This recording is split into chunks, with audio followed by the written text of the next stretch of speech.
Baik, Shalom. Kembali lagi ke Forum Teologi. Di sini hadir kita semua untuk membahas firman Tuhan, pelajaran sekolah Sabat. Dan istimewanya, ini kita kedatangan selama ini Ranger, sekarang Gordon kita datang. Gordon kita ini yaitu pendeta Gerald. Dan puji Tuhan, pendeta Gerald sudah bisa join bersama-sama dan bergabung dengan kita. Itu sebuah kesempatan yang luar biasa. Saya mau sapa dulu. Halo pendeta Gerald Korengeng. Oke. Halo pendeta Gerald. Apa kabar? Halo juga. Kabar Oke. baik-baik saja dan puji Tuhan diberkati selalu. Amin, puji Tuhan. Dan terima kasih pendeta Gerald sudah join. Dan kita juga kedatangan Rangers dari Sulawesi Utara, yaitu Pastor Teki Wilson. Halo Pastor. Halo, sorry masalah kita PHP no. Oh, tidak apa-apa, Pastor. Tidak apa-apa. That's okay. Semuanya mengalir saja. Ya. Ponsel terlalu panas. Oke. Tapi sehat-sehat, Pastor ya. Ini saya jangan sampai salah sebut ini. Ted Wilson nanti salah lagi saya bilang. Ini Pastor Teki Wilson, saudara-saudara. Halo, Pastor Teki. Sehat-sehat semua ya, keluarga? Oke. Terima kasih, Pendeta Teki sudah bergabung. Dan kita akan membahas pelajaran sekolah Sabat. Pelajaran yang ke-8. Ini pelajaran yang luar biasa karena kita mendalami lagi suatu pelajaran Alkitab tentang penciptaan dari kitab Kejadian sebagai fondasi bagian pertama. Dan sebelum kita lanjut, kita memang harus, itu sebuah keharusan untuk berdoa agar segala sesuatunya dalam pimpinan kuasa Roh Kudus menyertai kita. Baik, Pendeta Arce Ngelo boleh membuka dengan doa. Mari kita tunduk kepala dan kita berdoa. Bapa kami yang ada di sorga, saat ini kami akan mempelajari pelajaran sekolah Sabat. Kami minta kuasa Roh Kudus boleh menerangi hati dan pikiran kami. Dan biarlah pelajaran sekolah Sabat ini menjadi berkat bagi kami semua. Di dalam nama Yesus Kristus kami berdoa. Amin. Di dalam tetap program Room Talk, kita akan bicara tentang pelajaran sekolah Sabat. Dan tadi yang saya sudah katakan, judul pelajaran kita, penciptaan kejadian sebagai fondasi bagian pertama. Oke, tidak berlama-lama. Kita akan lihat dalam kitab Kejadian adalah dasar dari segala sesuatu dan khususnya proses sebuah penciptaan yang adalah kita adalah ciptaan, kita adalah karya ciptaan. Dan dikatakan saudara-saudari dalam Kejadian pasal 1 ada kata pada mulanya. Bicara pada mulanya ini bicara sesuatu yang sangat luar biasa. Walaupun juga kalimat pada mulanya ini mengandung banyak perdebatan di kalangan para teolog, para ahli-ahli filsafat juga, menggambarkan bagaimana asal mula dari kita atau asal mula dari ciptaan semua ini. Nah, di dalam kata pada mulanya ini, kita bisa melihat pada mulanya ini bisa menggambarkan tentang kapan asal-usul itu, ataunya di awal itu. Kedua, kita bisa lihat juga siapa asal-usulnya, lalu bagaimana asal-usulnya. Dan juga kita lihat apa asal-usul dari segala sesuatu di dalam, di bawah kolong langit dan di bumi ini. Saudara-saudara, ada sebuah pertanyaan. Apakah kebenaran yang mendalam yang dinyatakan di sini menyangkut Kejadian pasal 1 ayat? Bagaimana saudara? Kita melihat dari sisi pada mulanya. Saudara-saudaraku, kalau kita lihat dalam pelajaran kita, pada mulanya ini membawa kepada kita sebuah pandangan. Ada dua garis besar atau dua pandangan besar yang terjadi di dalam kalimat atau menafsirkan kata pada mulanya, in the beginning. Dikatakan ada namanya klausel independen, ada namanya klausel tergantung atau depend. Di mana kedua hal ini sangat berbeda dalam menangkap ketika mau mengartikan pada mulanya. Kalau independen mengatakan bahwa creatio ex nihilo, artinya penciptaan dari ketiadaan, secara eksplisit ditegaskan. Sedangkan klausa depend itu adalah sebuah atau tidak ada creatio ex nihilo yang disebutkan. Di independen dikatakan Tuhan ada sebelum materi. Tapi depend atau di klausal tergantung itu mengatakan materi sudah ada ketika Tuhan mulai menciptakan. Memungkinkan Tuhan dan materi dilihat sebagai kekekalan. Lalu yang ketiga, di dalam klausal independen mengatakan Tuhan menciptakan langit, bumi, kegelapan dalam, dan air. Sedangkan di sisi sebelah atau klausal depend, langit, bumi, kegelapan, kedalaman, dan air sudah ada pada awalnya. Nah, ini menarik kan? Ini sebuah pandangan yang banyak sekali yang ada di dunia para teolog dan pelajar-pelajar Alkitab. Lalu yang terakhir, pandangan independen itu mengatakan ada awal mutlak waktu untuk kosmos. Tetapi pandangan yang bukan independen mengatakan tidak ada awal absolut untuk waktu yang ditunjukkan. Nah, ini yang menarik. Di mana posisi yang benar? Apa yang diajarkan oleh Alkitab yang sebenarnya? Kalau kita lihat, saudara, bahwa ini sesuai dengan Alkitab, pelajaran kita berbicara pada mulanya, atau kata Bereshit itu dalam bahasa Ibrani, mengandung klausal independen. Mengandung klausal independen. Karena kita percaya Tuhan sudah ada sebelum materi ini ada. Kita bisa percaya juga bahwa bagaimana supremasi Tuhan itu sungguh luar biasa dan besar dari segala sesuatu materi yang ada. Nah, bagaimana pandangan saudara-saudara yang lain, teman-teman pendeta, tentang pada mulanya ini? Menurut Kejadian pasal 1 ayat 1. Baik, terima kasih Pendeta Chris dan teman-teman. Senang lihat ada pendeta senior saya pertama di Jakarta itu Pendeta Gerald. Itu pamong saya pertama di Jakarta. Jadi selalu terkesan kalau ada dengan Sir. Senang Sir ada. Pernyataan yang menjadi apa yang dikatakan oleh Pendeta Chris itu yang saya temukan. Jadi ketika dunia, langit dan bumi itu diciptakan, itu merupakan bukti tindakan Allah. Oke, bukti Allah bertindak. Dengan kata lain, kalau bilang itu bukti Allah bertindak, Allah sudah ada lebih dulu. Oke, Allah bertindak penciptaan. Jadi penciptaan pada mulanya itu merujuk yang saya temukan itu bukti. Kalau bilang bukti tindakan Allah, itu berarti yang bertindak sudah ada lebih dulu daripada yang dia lakukan. Jadi penciptaan langit dan bumi itu hanyalah merupakan bukti tindakan. Dengan kata lain, Tuhan itu sudah ada lebih dulu. Bapa itu sudah, Allah itu sudah ada lebih dulu daripada hal-hal yang lain.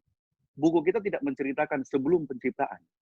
Makanya jadi ada ruang untuk kita diskusi Tuhan itu dari mana sebelumnya, di mana dia sebelumnya. Saya dapati ketika bumi dan langit dan bumi diciptakan itu hanya merujuk kepada tindakan Allah. Pada saat Allah bertindak, tindakan itu tidak lebih besar daripada yang bertindak, yang melakukan. Tindakan itu ada setelah yang bertindak ada. Jadi keberadaan, preeksistensi Tuhan itu sudah nyata ketika ayat Kejadian itu dimulai. Pada mulanya, Allah tindakan. Kita nggak tahu tindakan, jadi dengan kata lain juga, ada tindakan Allah yang lain. Itu kita tidak ada juga di bagian-bagian lagi para malaikat. Kita nggak tahu bagaimana proses penciptaan para malaikat. Tetapi di dalam Alkitab hanya dituliskan pada mulanya Allah menjadikan langit dan bumi. Sejarah langit dan bumi itu dilakukan oleh Allah. Jadi kata beginning itu mau menunjukkan eksistensi Allah sudah ada sebelum langit dan bumi diciptakan. Karena penciptaan langit dan bumi itu adalah wujud tindakan Allah. Itu dari saya. Ya, Pendeta Kris, Ya. saya mau meneguhkan apa yang Pendeta Yeski tadi sampaikan. Ini menarik ya. Kenapa menariknya? Kejadian 1 ayat 1 ini sering dihafal sama orang, Pendeta Kris. Hmm. Ya kan? Pada mulanya, ya. tapi sorry, saya seringkali Ya. salah ucap. Pada mulanya adalah firman. Nah, tadi saya juga Iya. Karena Itu kejadian saya 1 yang ayat bilang 1 itu. dan Yohanes 1 ayat 1 memang sering membingungkan orang ya. Iya. Kata-katanya sama, mirip. Nah, mungkin karena sering dihafalkan orang, jadi hilang maknanya gitu. Jadi nggak powerful lagi ayat ini. Padahal di ayat ini terletak fondasi dasar iman kekristenan yang paling utama. Yang tadi Pendeta Yeski sudah sampaikan, adanya fakta bahwa adanya Allah. Dan fakta adanya Allah jauh lebih penting daripada fakta tentang langit dan bumi. Kenapa? Karena langit dan karena langit dan bumi itu hanya sekedar meneguhkan adanya Allah. Nah, kata beresit lagi ini menarik lagi kalau mau dibahas lebih jauh. Kata beresit ini akar root-nya adalah rosh. Rosh ini kan artinya utama, pertama atau head. Bisa head ya, kepala. Kenapa head? Ya, artinya begini, apa yang ada dalam kepalanya? Kalau kita tahu bahwa kata beresit ini menunjuk kepada pre-eksistensi dari Allah, dan ternyata kata beresit ini juga menunjuk kepada kepala, artinya sebelum segala sesuatu ada Allah. Sebelum segala sesuatu ada, dunia dan segala isinya, Allah sudah mikir. Jadi artinya ketika Allah melakukan sebuah action plan, firman yang kreatif, dia berpikir lebih dahulu apa yang akan dia lakukan. Bahkan untuk segala konsekuensi nanti yang akan terjadi, berlangsung ketika firman yang kreatif ini terjadi. Jadi inilah hebatnya Allah ketika melakukan sesuatu, tidak seperti saya, yang melakukan tanpa berpikir lebih dahulu. Tapi Allah ketika dia ada eksistensinya, dia berpikir tentang tentang hal yang terjadi jauh di hadapan sebelum dia melakukan sesuatu. Terima kasih, Pendeta Kris.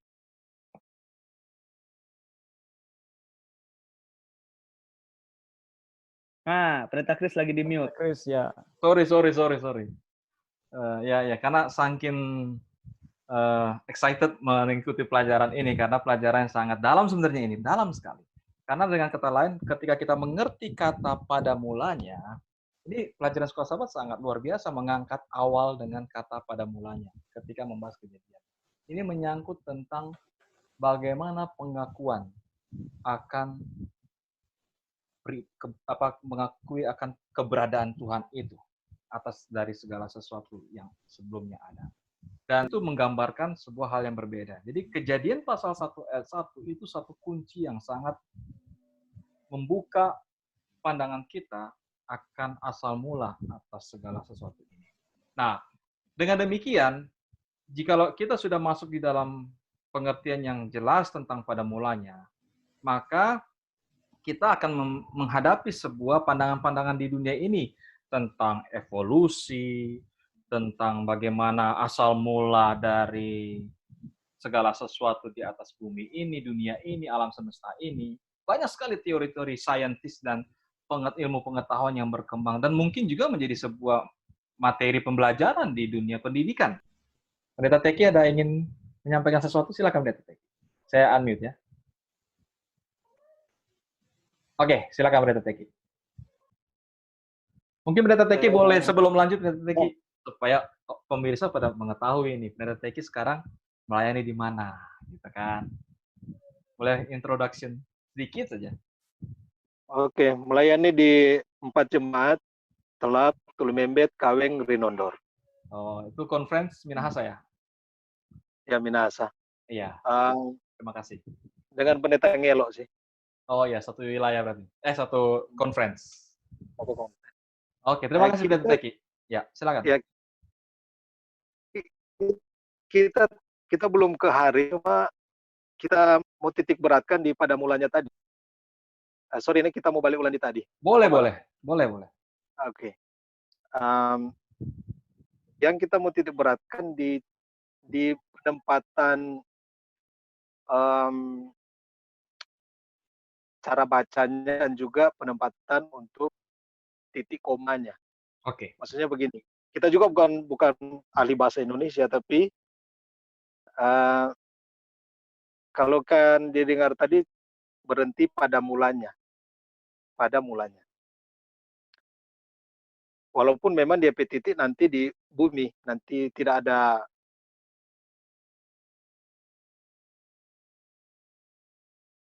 punya kalimat di situ, kita pikir nak akan berhenti juga di situ. Kalau mungkin dia berhenti pada mulanya Allah, itu akan jadi lain lagi mungkin dia punya cara pandang dan cara kita menyampaikan mungkin dia punya hasil. Tapi ini kan dia memang ada titik, dia nanti titik memang tutup di bumi. Jadi pada mulanya ini buat kita, pada mulanya Allah menciptakan langit dan bumi. Sama dengan pendeta Eski ada bilang tadi itu, bahwa memang Allah sudah ada sebelumnya. Allah sudah ada sebelumnya. Jadi kalau kita lihat di sini, bertitik beratkan di soal kita mau menyampaikan dia punya cara membaca. Jadi memang kalau pada mulanya kita mau bingung, no? Kita akan bingung, pasti bingung. Di mana maksudnya Allah punya posisi, apakah sebelumnya sudah ada? Kalau kita umat Kristen dan orang secara pendeta orang Advent, ya orang tahu bahwa Allah memang sudah ada sebelumnya. Tapi kalau kita ini menerangkan kepada juga orang yang mereka juga belum terlalu mungkin paham dengan hal-hal ini, pasti mereka akan bingung siapa itu pada mulanya. Hanya soal cara baca sih, tapi kalau kita lihat di sini pada mulanya Allah menciptakan langit dan bumi. Cuma di cara kita untuk menyampaikan saja cara baca mungkin begitu. Terima kasih, Pendeta Teki. Luar biasa ini Pendeta Teki membawa kita terbuka ya untuk bagaimana ada pandangan-pandangan yang lain juga tentang membaca kitab suci ini ketika mereka tidak posisi dalam percaya terhadap Tuhan. Nah, ini luar biasa. Ada pendapat lain? Chris, dari tadi saya sudah mendengar dan juga teman-teman sekalian juga mendengar, sudah dibahas dari sisi biblikalnya. Oke, mengenai pada mulanya ini Allah menciptakan langit dan bumi, Kejadian 1 ayat 1. Saya mau lihat apakah ada tulisan-tulisan pena inspirasi atau roh nubuat yang mendukung akan konsep dari penciptaan ini. Teristimewa Kejadian 1 ayat 1. Nah, kalau kita lihat bahwa ternyata ada di dalam buku Patriarch and Prophet, di sana Mrs. White mengatakan bahwa ketika katanya menciptakan akan langit dan bumi ini ada oknumnya. Jadi ada oknum yang bekerja, ada oknum yang mengusahakan untuk sampai pada akhirnya rencana untuk menjadikan akan langit dan bumi ini terjadi seperti itu. Jadi ada oknum. Jadi kita bisa lihat contohnya di Kejadian 1 ayat 26 dan 27. Sebelum manusia ini diciptakan, Allah dalam Bapa, Anak dan Rohnya, Roh Kudus ini bekerja bersama. Baiklah kita menciptakan manusia menurut itu rancangan dan pada akhirnya diciptakan. Jadi ada di balik proses penciptaan ini ada oknum yang merencanakannya dan itu adalah siapa? Allah itu sendiri. Yang kedua, tadi Pendeta Chris sudah katakan, penciptaan ini bersifat ex nihilo. Ex nihilo itu tidak bergantung kepada materi, tidak bergantung pada sesuatu yang sudah ada, tidak bergantung pada suatu elemen yang sudah ada sebelumnya. Dan itu ada di dalam tulisan roh nubuat di dalam Ministry of Healing di halaman 414. Mrs. White menekankan itu. Dan juga ada lagi, hasil pekerjaan penciptaan itu katanya sempurna, hasil pekerjaan penciptaan yang dilakukan oleh Allah ini sempurna untuk manusia, dan setelah itu Allah selesai menciptakan bukan hari dalam arti non literal, tetapi hari secara literal yang akan kita bahas sebentar setelah ini. Hari secara literal, yakni Yom itu sendiri, Allah menciptakan 1 minggu, 1 pekan, 1 minggu 7 hari secara literal. Itu di dalam Kejadian 1:31, Ibrani 4 ayat 3, dan juga di buku Patriarch and Prophet halaman 44, dan buku Ministry of Healing halaman 415. Jadi bisa kita lihat bahwa baik firman Tuhan, baik firman itu atau Alkitab itu sendiri maupun tulisan-tulisan roh nubuat mendukung bahwa ada proses penciptaan dunia, bahwa Allah juga berperan aktif untuk menciptakan akan dunia. Terima kasih. Terima kasih Pendeta Juwina. Baik, ada lagi saudara-saudara yang lain yang ingin memberikan pendapat bahwa tentang pada mulanya ini, masih pada mulanya ini, karena menarik, memang ini harus disimpulkan dengan benar dan tepat. Ini Eh, ya silakan Pendeta Arca. saya tunggu-tunggu, saya punya jadwal bicara, ini nggak datang-datang ya, bicarlah, angkat tangan. Saya tambahkan begini, ini kata pada mulanya ini bagus sekali. Karena kalau kita mau membuat sebuah buku, kita harus mencari kata pertama dari buku itu apa. Dan ini Alkitab ini terdiri dari 66 buku. Kita sudah belajar Kejadian sampai Wahyu. Kira-kira, ini kan kita secara manusia kalau kita berpikir kata apa yang mau digunakan sebagai ungkapan pertama dari 66 buku ini. Dan Allah sebagai pengarang, dari 66 buku ini, kata yang dia pilih pertama untuk digunakan dalam Alkitab adalah pada mulanya, yang sudah dijelaskan tadi. Jadi dia tidak pilih kata shalom, dia tidak pilih kata kasih karunia, dia tidak pilih kata-kata yang lain, tapi kata yang dia pilih adalah pada mulanya. Kenapa dia pilih kata pada mulanya? Saya dapati di pelajaran sekolah sahabat ini bagus sekali. Karena ternyata, kenapa pada mulanya ini dia pilih kata pertama yang diungkapkan, pada mulanya dia mau menyatakan bahwa itu sebelum dunia ini ada, diciptakan, pada mulanya, di situ Allah sudah ada. Dan sampai pada titik ini, kita punya pikiran sampai di sini, pada mulanya. Untuk pada mulanya itu kapan? Nanti kita bincangkan lagi. Mungkin itu. Pendeta Heski, silakan lanjut. Saya teringat apa yang dikatakan pendeta tadi sempat juga disinggung Yohanes 1 ayat 1. Kita jangan lupa di dalam penciptaan pekan pertama ini, kita sepakat ya, kalau kita percaya Alkitab bahwa eksistensi saya dan kita semua ini dijawab dalam Kejadian 1 ayat 1. Kita semua ada ini bukan karena ada kesempatan, tetapi karena diciptakan.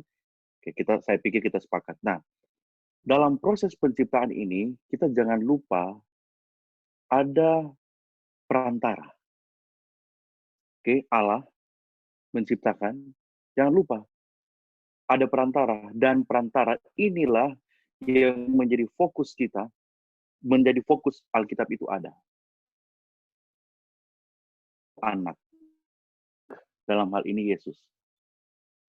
Itu terlihat di dalam proses penciptaan itu. Jadi kita ini diciptakan ada perantaranya yang melakukan itu. By word. Melalui firman. Ya kan? Melalui firman. Itu dia ada di dalam Kejadian 1 ayat 1 dan seterusnya. Firman itu pada mulanya Allah. Firman itu bersama-sama dengan Allah. Dan firman itu adalah Allah. Segala sesuatu diciptakan oleh dia. Jadi saya ingat sekali Pendeta Winner dalam pembahasan kita beberapa kesempatan yang lalu, dia selalu bilang, dalam hal sejarah, jangan lupa cari Kristus di dalam sejarah. Sejarah bagaimana saya dan teman-teman ada itu, jangan lupa di situ ada Yesus. Saya hanya mau tambahkan, perantara itu tetap bekerja waktu penciptaan, dan dia juga bekerja di dalam proses penebusan kita di kayu salib. Perantara itu. Jadi, hanya mau tambahkan, Kristus itu ada di sana. Ibrani pasal 1 ayat 1-3 juga Yesus ada di sana. Jadi ini fungsi perantara. Jadi Tuhan, bahasa lain seperti ini, bahasa lain. God is the master designer and Son is the master builder. Kalau ada pertanyaan siapa yang bangun Masjid Istiqlal misalnya, Frederick Silaban, apakah dia yang bangun? Enggak, itu kan dia yang rancang, oke, tapi yang bangun itu tukang-tukang. Saya dan kita semua ini ada karena Kristus yang bekerja atas inisiatif master designer Bapa. Hanya itu saya tambahkan, ingat Yesus. Thank you, terima kasih. Ini luar biasa. Jadi cukup panjang juga kita bahas pada mulanya ini. Jadi tapi menarik, memang ini harus clear, kita harus dapat kesimpulan yang benar karena supaya para pemirsa juga pada mengetahui juga tentang pentingnya pada mulanya. Saya juga menambahkan bahwa di dalam bahasa tatanan bahasa Ibrani kuno, orang Ibrani selalu kalau menggunakan kata bahasa Ibrani kuno itu selalu merujuk kepada ketuhanan, keagamaan. Lalu di dalam sastra dalam tatanan bahasa Ibrani kata pada mulanya ini adalah menggambarkan sastra Ibrani teologis, artinya sastra bahasa yang teologis. Yang di mana kalimat pada mulanya ini, kalau kita lihat, tidak menunjukkan sebuah kronologi atau durasi. Tidak menggambarkan itu. Tetapi ini bagaimana gambaran tentang sesuatu, dan di budaya Ibrani, seringkali mereka mengutarakan kalimat atau bahasa yang memang akan agak sulit ketika menjelaskan ketuhanan itu dalam tatanan bahasa Ibrani. Tapi mereka sampaikan dalam bahasa itu. Makanya kita sering tahu kan ada beberapa bahasa-bahasa Ibrani, akhirnya mereka menggunakan diterjemahkan dengan bahasa yang bisa dimengerti oleh pada umumnya. Nah, oleh sebab itu, di sini kita lihat bagaimana ketika orang Israel atau bangsa Israel atau penulis kita, yaitu penulis Musa saat itu, menuliskan bagaimana tatanan menggambarkan tentang pribadi Tuhan yang tidak bisa dijelaskan dengan kata-kata. Lalu itu juga bisa menggambarkan tentang jawaban yang tidak ada pertanyaannya, gitu ya. Jawaban yang tidak ada pertanyaannya. Itu biasa bahasa-bahasa dalam dunia teologis Ibrani kuno, dalam menyangkut sesembahan. Tapi ini menarik, yang bagusnya tadi Pendeta Heskey sudah mengatakan tentang Yesus Kristus, karena pada mulanya itu hampir memang related dengan bahasa Yunani kuno juga, yaitu Septuaginta di dalam Yohanes pasal 1 itu. Pada mulanya adalah firman. Yang dimana ada eksistensi keberadaan Tuhan itu dari segala sesuatu yang ada sebelumnya. Jadi sudah ada Tuhan dari segala sesuatu yang ada. Oke, kita lanjut dulu. Dan saya rasa ini sudah bisa kita dapatkan bahwa ini menyangkut memang sebuah posisi ambil pilihan kita tentang kepercayaan kita kepada Tuhan, di mana Dia berada. Sudah ada dari sebelum sesuatu ada. Dan sekarang bicara tentang hari-hari, ini penting karena ini menjawab juga tentang proses evolusi itu, kan sebuah penciptaan. Apakah penciptaan dan evolusi sama? Ya, tergantung cara pandang kita. Kalau dalam orang dunia saintis, maka menganggap ya segala sesuatu yang ada adalah berasal dari evolusi. Tetapi ketika bicara tentang hari-hari, berdasarkan teks yang ada di dalam Alkitab, otoritas tertinggi kita ini, maka ini yang menarik yang harus digali lagi, bagaimana menggambarkan. Bagaimana menurut saudara-saudara, pendeta-pendeta, teman-teman, tentang hari-hari penciptaan? Apa yang dimaksudkan ini? Mungkin Pendeta Dedi atau yang lainnya? Atau Pendeta Geral juga boleh. Pendeta Geral lagi. Oke, Pendeta Dedi dulu. Pendeta Heskey tadi. Oh iya, Pendeta Heskey. Habis itu Pendeta Dedi. Tugas saya hanya meneguhkan apa yang dia sampaikan. Oh, iya. Saya mengaminkan saja ya. Ya kita paham, kita tahu. Saya ke pertanyaan hari-hari penciptaan, pendidikan perluas itu. Kenapa saya mau ulang tadi, bukan supaya kita balik, saya hanya mau menutup pembicaraan tadi. Kenapa saya angkat Yesus itu sebagai perantara dalam Tuhan menciptakan? Karena keilahian Yesus itu dipertanyakan. Apakah Yesus itu Allah? Itu dipertanyakan bahkan waktu dia masih ada sampai hari ini. Dengan kita memahami bahwa Tuhan itu menciptakan dengan perantara, kita dapati kesimpulan bahwa perantara itu sudah ada sebelum diciptakan. Material-material yang diciptakan itu ada atau tidak lebih dulu ada daripada pencipta maupun perantaranya. Dengan kata lain, Bapa dan Yesus itu sudah ada. Yesus itu sudah ada sebelum materi ciptaan. Kenapa saya ingat tadi ingat Yesus? Karena Yesus punya keilahian sering kali dipertemukan posisinya di dalam keallah. Kalau mau bilang soal hari penciptaan, kita dapati di dalam pelajaran sekolah Sabat itu berbicara literal, hari, day and night, evening and morning.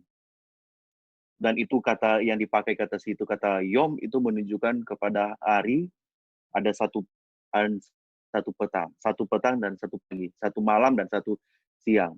Itu satu hari 24 jam. Kita memahami seperti itu.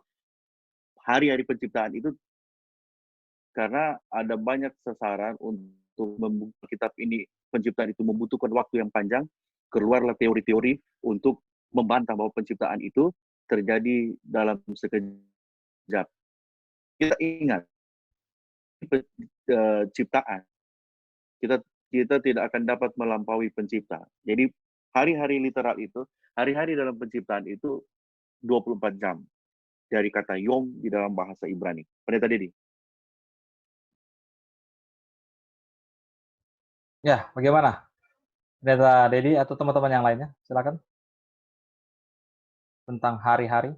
Hari-hari ini bukan toko ya, toko hari-hari ada kan? Toko Iya, hari-hari. betul. Ada toko hari-hari. Hari-hari, nggak boleh sebut nama nanti. Jangan endorse. Gimana Pendeta Arca? Saya mau berikan tambahan. Dalam pelajaran sekolah Sabat hari Senin tentang hari-hari penciptaan,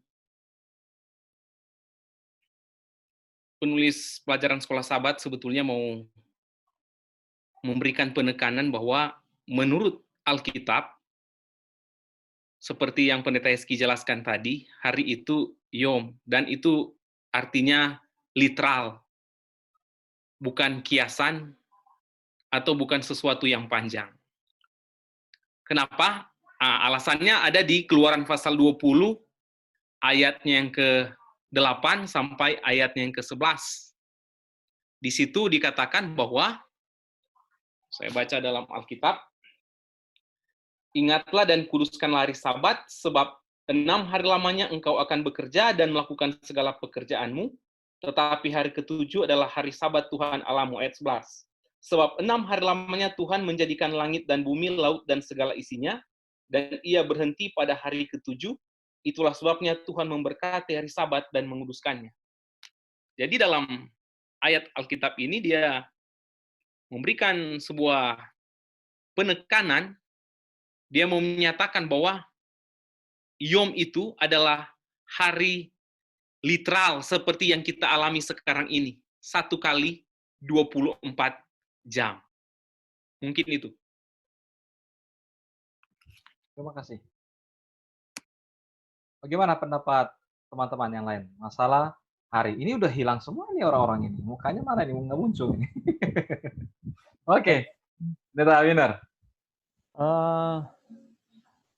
Kalau kita ada waktu, kita boleh baca bukunya Frank Marsh.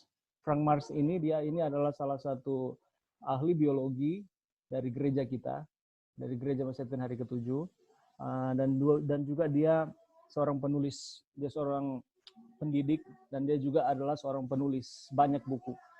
Di sana dia mengatakan seperti ini, terkait dengan atau yang berhubungan dengan yom ini, kata yom ini. Dalam bukunya Studies in Creationism, kalau kita baca buku ini, dia memberikan kurang lebih 8 alasan atau ada 8 penjelasan yang berhubungan dengan istilah yom.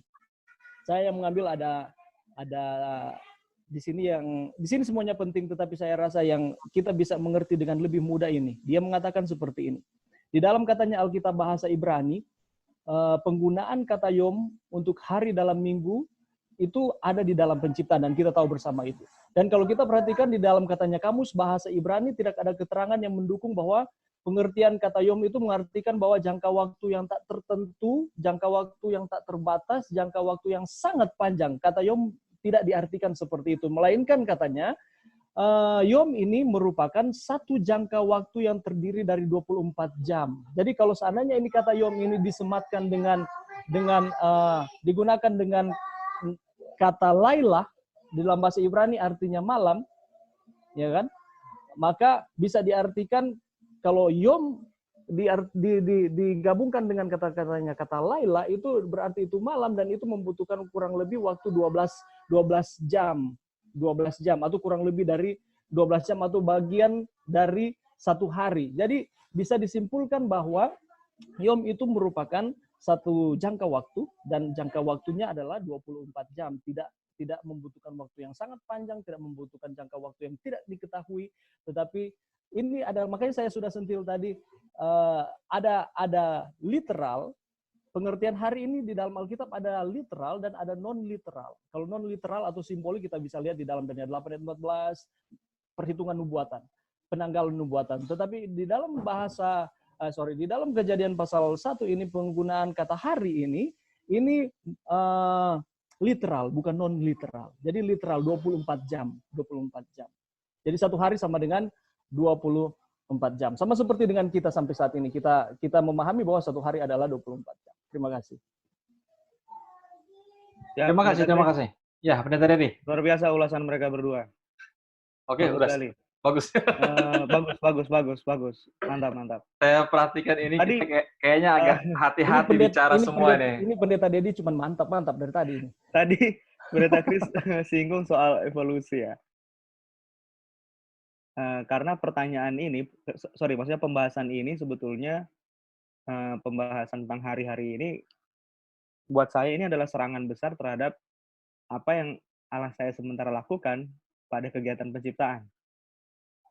Saya tidak perlu counter ya apa yang Allah saya lakukan, karena dia Allah saya. Saya nggak perlu bela Allah saya, karena Allah nggak perlu dibela. Dia yang punya kekuatan dan kehebatan, ngapain saya bela-bela?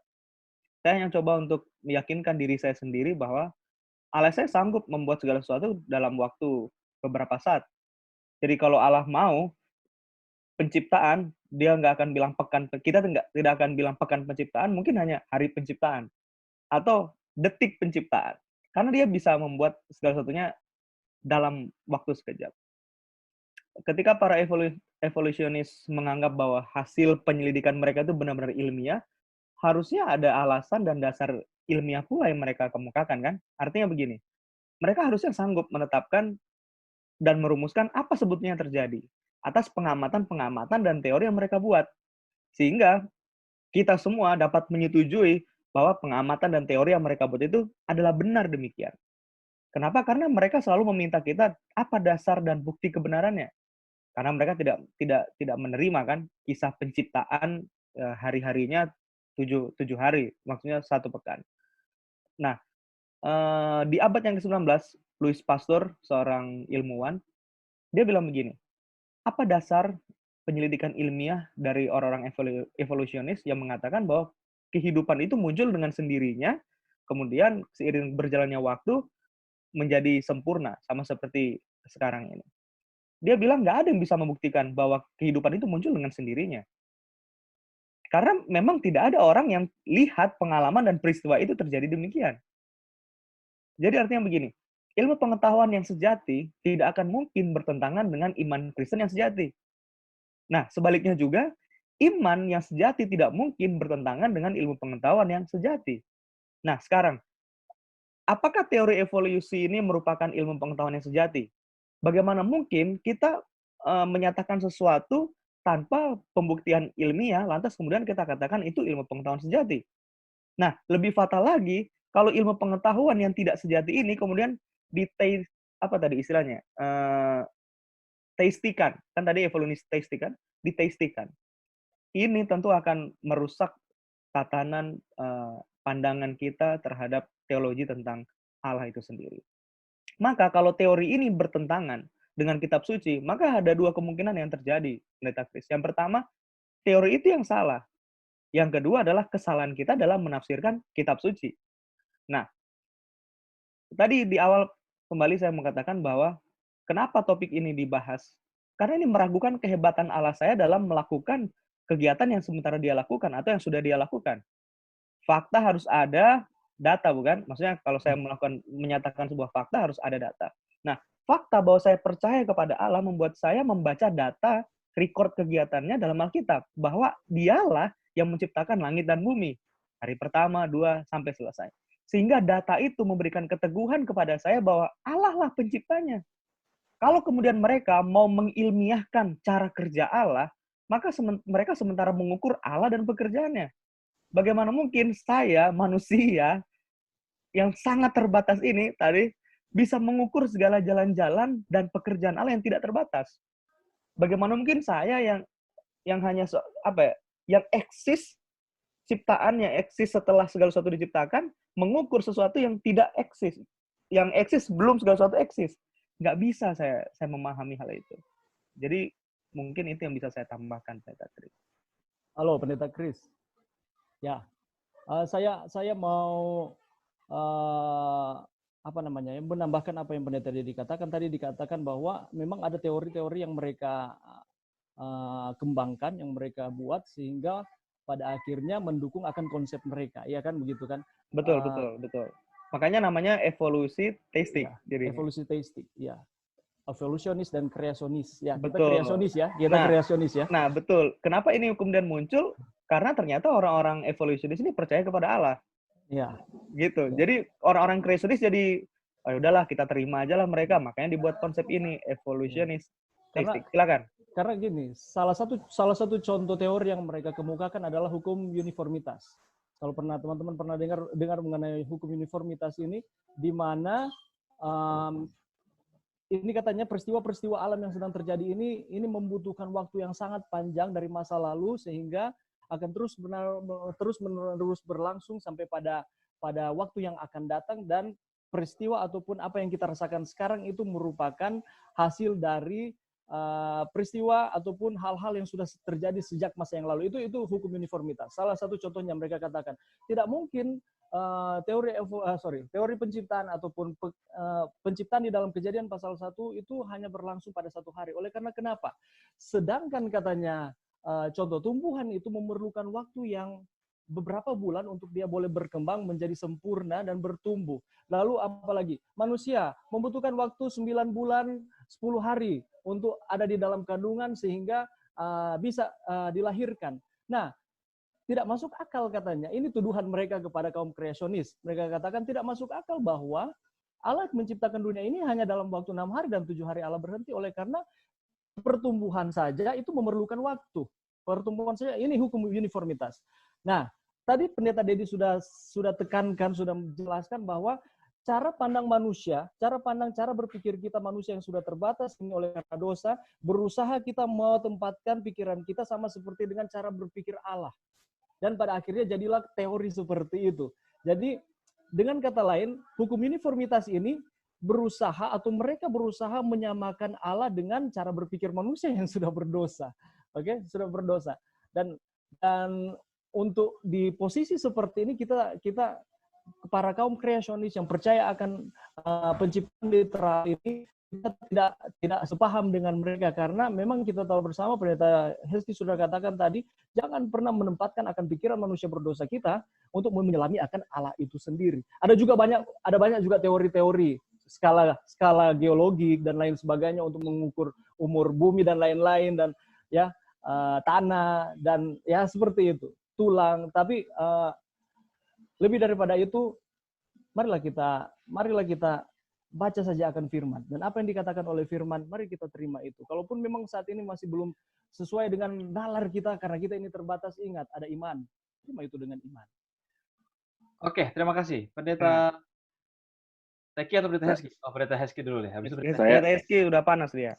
Saya mau berdiri berseberangan dulu dengan dua teman saya ini. Untuk pertama begini. Ini nih menarik ini.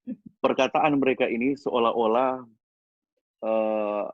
yang dipelajari oleh kawan-kawan kita atau orang-orang pendahulu sampai mengeluarkan teori ini dikesampingkan. Walaupun pada faktanya kita sepakat itu. Sedangkan dunia mengakui. Ya, dunia mengakui. Jadi teman dua pendeta ini jangan sembarangan. Itu sudah melewati proses mereka walaupun ada bukti-bukti tertentu. Itu pertama. Ini yang kedua. Evolusi teistik itu, kalau kita ketahui kan, itu satu dari 3 teori utama dunia untuk menjawab asal mula kehidupan. Selain evolusi ateistik, atau ini muncul teori Darwin, kemudian penciptaan khusus. Jadi tiga teori utama ini, teori evolusi ateistik, yaitu ateistik, yang tidak mengakui sama sekali Allah, penciptaan khusus, dan itu tadi Pendeta Dedi bilang, ada seolah-olah mau menyatakan Allah ada, maka pakailah itu teistik. Ya kan begitu ya Mas ya? Revolusi teistik. Jadi kalau saya dengan mereka, dengan dua teman kan ini, kita hargai. Banyak kita semua di sini punya latar belakang pengajar, guru. Jadi kan kalau ada anak bikin hasil walaupun itu keliru, kita terima dulu dong, baru kita arahin kan. Jadi hargai pekerjaan mereka. Jadi kita menghargai, itu yang pertama. Yang kedua, dengan mengeluarkan teori evolusi teistik, pengertian teori evolusi teistik itu sudah menunjukkan bahwa Allah itu eksis. Kenapa? Mereka bilang, teori evolusi teistik itu, Allah itu ada, underline. Allah itu ada. Tapi dia tidak terlibat di dalam penciptaan. Di dalam eksistensi kita. Pernyataan Allah itu ada sudah menunjukkan bahwa mereka mengakui Allah itu ada. Itu evolusi teistik. Hanya proses penciptaan itu panjang. Nah, mereka memperbicarakan teori yang begitu panjang, tetapi eksistensi Allah sudah disebut di situ dengan evolusi teistik mengatakan bahwa Allah itu ada. Jadi saya hanya berseberangan dengan hargai apa hasil orang-orang pelajar begitu. Kita teman saya guru ini dia sudah membalas apa yang saya mau katakan. Hanya kalau ada yang keliru kan kita guru, kita kasih nilai atau kita kasih remedial, itu kan perbaikan. Teori evolusi Pengayaan teistik gitu itu ya.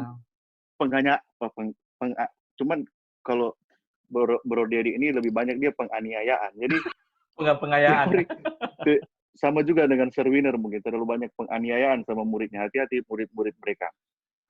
Teori evolusi teistik itu sudah menyatakan Allah itu ada.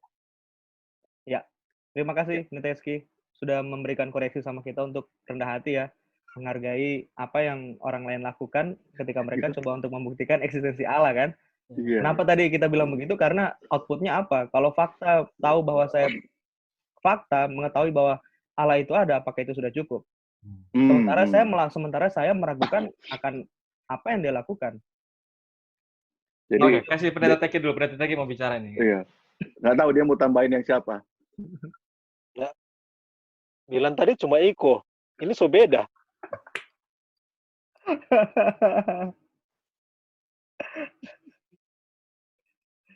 Oke. Kita semua enak coba dengar sebenarnya. Enak coba dengar. Lebih enak menambahkan juga. Apalagi ada dosen, ada ahli-ahli. Kalau kita kan cuma kembali ke sekolah sahabat. Sama dengan sekolah sahabat bilang, kalau kita kan ketahui bersama, kalau di lingkungan kita percaya bahwa itu memang literal kan, kalau berbicara kata Yo. Cuma tadi kan ada sedikit masukan bagaimana dari pandangan-pandangan ini dan itu. Cuma kalau kita kan tetap, kalau kita akan masuk ke ranah situ tadi, untuk masukkan teori-teori yang tadi, apakah itu sama dengan Pendeta Heski bilang, kasih dulu nilai dulu kan anak-anak kalau dapat dorang kerja bagaimana. Kita pikir kalau sama dengan orang akan masukkan ini kejadian satu ini tentang hari-hari atau penciptaan, maka ini Alkitab akan berbeda arah dengan orang pengetahuan. Dan itu pasti. Jadi mungkin orang terima saja itu masukan ataupun teori-teori dari yang orang sudah dengar tadi, tapi konsistensi orang kan tetap akan bertahan di hari penciptaan ini, bahwa memang itu literal 1x24 jam sama Pendeta Eski bilang tadi. Jadi cuma mau tambahkan bahwa kalau dari kita sih bisa masuk untuk teori-teori dari luar, dan itu satu ilmu juga untuk pengetahuan orang. Tetapi untuk kita melihat untuk kejadian satu ini berbicara hari sudah pasti. Yom atau apa, dia mengartikan hari. Dan itu literal. Kita pikir demikian. Thank you, Pendeta. Dari Pendeta Jemaat. Mantap. Luar biasa. Jadi nggak usah dihargai ya. Dari hamba Tuhan itu namanya. Oke. Nggak usah dihargai ya sih. Pendeta Eski, nggak usah dihargai. Kita hargai. Gini. Usaha orang untuk membuktikan Allah itu ada atau tidak, itu usaha. Ya betul, kita setuju. Dan mereka sementara membicarakan tentang Tuhan itu sebenarnya, ya kan? Kita sampai situ aja, Mas. Oke, thank you.